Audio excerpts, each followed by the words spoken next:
Last year, the whole city of Detroit implemented a uniform policy for our public high schools. They say uniforms help students do better in the classroom, reduce conflicts, and gets rid of distractions. Individuality and personal expression is shot dead the minute we enter through the metal detectors. Or is it? Hi, I'm Anna. I'm a 12th grader at Western High School, and I'm Hispanic. My name is Tier. I'm in 11th grade and I'm African American. My name is Elena. I'm an 11th grader and I am Caucasian.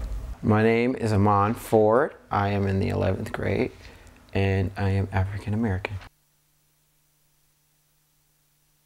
Andrew Matos, my grade, I'm in the 11th grade and I'm Hispanic. My name is Mr. Beckett. I teach 10th, 11th, and 12th grade English literature.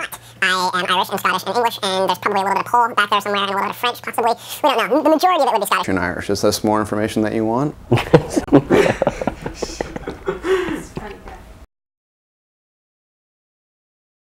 Miguel Barajas. I'm in the 11th grade, and I consider myself Mexican American. I'm Chanel Robinson. I'm in 12th grade, and I am Black and Irish. Somewhat, not really. Yes, I do. No. I definitely do. I think there's a lot of different cliques. I didn't see them at first when I started, but this year I've come to see a lot more. I wouldn't call it a clique, but like, yeah, me and my boys from the baseball team, we hang out. There's like 10 of us at all times together. We're always in a group. No. Not really. I'm kind of like, I guess you'd call it a loner. I just keep to myself. The clique I'm in is kind of the emo kids, but I talk to, in general, everybody. A lot of the school, they listen to more hip-hop, rap, and R&B, that type of genre. And there aren't that many kids that listen to rock and alternative and those kind. So it's like we kind of group together kind of by music and lifestyles. I wouldn't call it a clique. I would say that I was associated with a few people for a while. I realized they were full of crap. But ROTC, I guess, is a clique, huh? I'm in ROTC. Not really, because I don't really like many people here at all. So I like Mr. Bowles. I don't know if that puts the two of us in a clique, but not really. Usually, you know, the typical popular, non-popular nerds, geeks. I'm a member of the tennis team. The teams basically run most of the cliques in the school. They're the most general cliques that you'll see. Well, the gangs, I guess, would be a clique. There's definitely different gangs, and they're very exclusive. There's actually one group that sits across the table from us. We call them the Loudmouth group. The group from Number Street, if you want to call it the Number Streets. I personally think that there's not like your all popular groups and all your jocks or anything. I think, you know, everybody really kind of gets along with everybody unless you don't like them. Because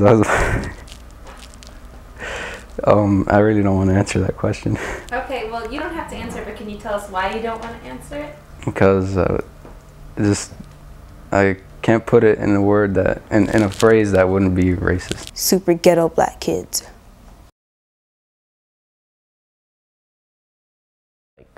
In cliques, you can kind of tell by the way they wear their clothes.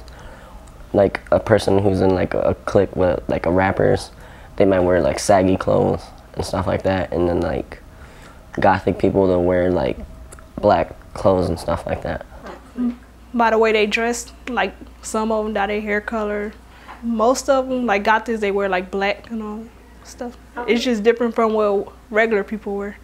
Basically, in general, the guys and the preppy Mexicans, they all have their hair gelled up, spiked up.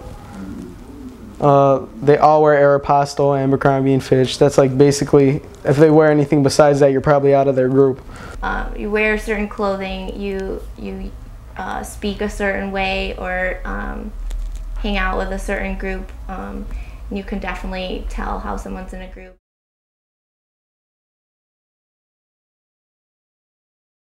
Some ethnic people hang out together. Most of the races hang out together. I mean, I would say yes, but the baseball team just incorporated some African American members, so good for them. They're moving up in the world. When I first came, I thought, wow, this school is so diverse that they must all get along, but there's, that's definitely not the case. Being that I'm Mexican, most of my friends are either Mexican or some other Hispanic, but not really because I'm not the type of person to like not talk to somebody because of their race. For me, it's interesting because I sit at a table that's mostly Hispanic. I sit at a table that's all Hispanic. And truth be told, mostly on an everyday basis, only like 2 of them even acknowledge my existence. They're not mean, it's just, I just got here and I guess they don't think we have anything to talk about. But I'm probably the only person besides maybe 4 other people in the entire lunch hour that sits at a table that does not include their own race. Because we have a group of African American students who are all coming from one neighborhood and seem to be very connected, tied, and proud of that neighborhood. As I see groups of Dominicans hanging out, I see groups of Puerto Ricans all, kind of hanging out and having a different kind of way that they relate to each other.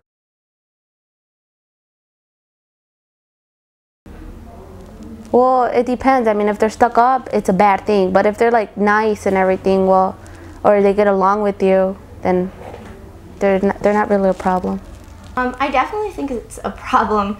It's it's ignorance, and people learn so much from being with people that are different from them, and it really just causes a lot of distraction and a lot of division where we could be helping each other and teaching each other things about different cultures.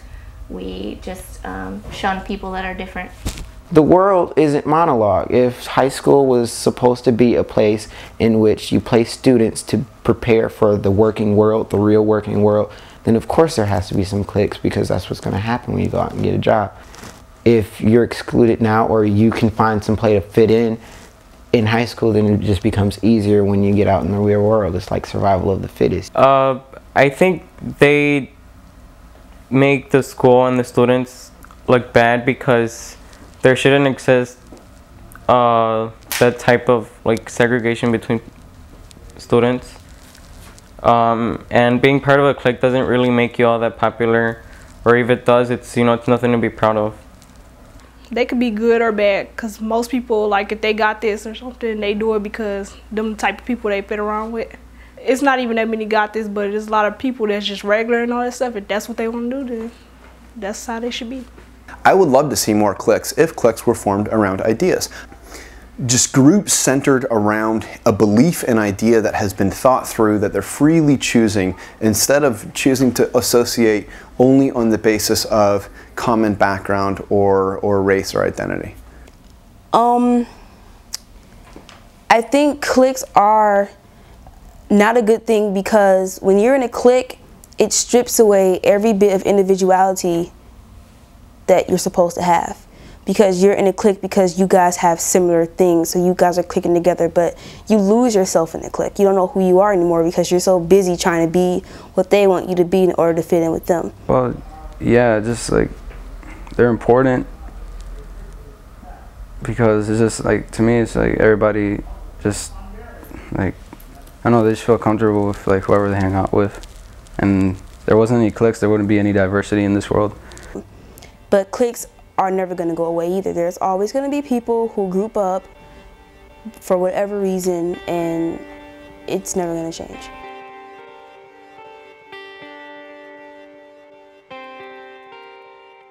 Baby, don't you worry about the time. Don't you hurry as we try to push the river, but you die. 'Cause I'm always here on your